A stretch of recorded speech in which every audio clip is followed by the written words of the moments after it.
Sa amihanang bahin sa kasing-kasing Subo, usa ka munisipyo nagbarog isip usa ka timaan sa paglaom o kabag-uhan. Medellin. Sa sinugdanan, kini usa ra ka gamay nga umahan sa tubo, apan ang Medellin nagkupot og kasaysayan nga puno sa mga pagsulay o mga pangandoy nga hugot nga nag-ugat sa yutang nagpalambo kanila.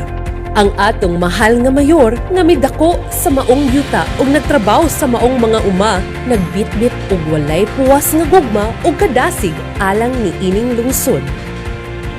Karon ang Medellin usa ka lugar diin ang paglaom mosidlak. Usa ka munisipyo nga nagpaglig-on sa iyang kaugalingon gikan sa yutang gipuy-an hangtod sa katingalahang kaugmaon padayon nga magpabilin nga usa ka haligi sa paglaom ug inspirasyon.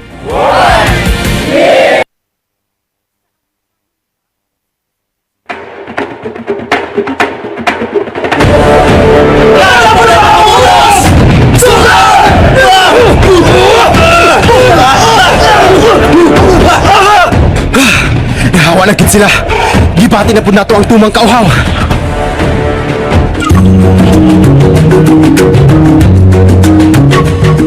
Hala, naay bata. Kinsa ni siya? Bago man sa atong panlantaw. Pwede mo, api. Sige, magtula ta.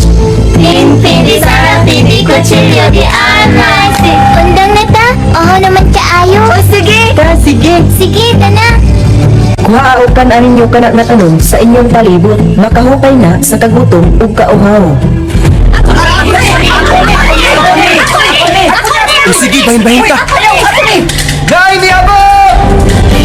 Mao kini si Senyor Santo Niño, ang balaan ng milagrosong bata sa Subo. Halanay, mao man nga bata ang among kadula nga nag-ingon kan aninyo ng kanungo tubo kay makahupay na sa kagutom ug kauhaw. Usa siya ka milagroso, Senyor Santo Niño. Salamat sa imong pagluwas kanamo panahon sa giyera.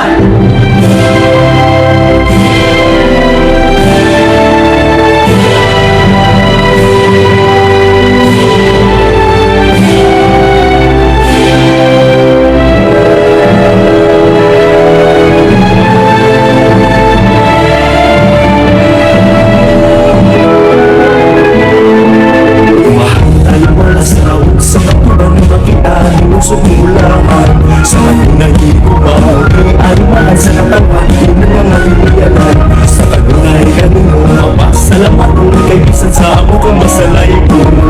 Imo mong ihapon ka mo na gitabangan, mao ka na huway kinutuban.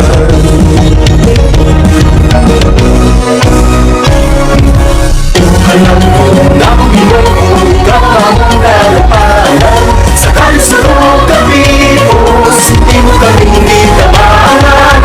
O Senyor Santo Niño, kami kanimo na ngaliya, naunta kami sa lugar, di mo ganyan panalindan.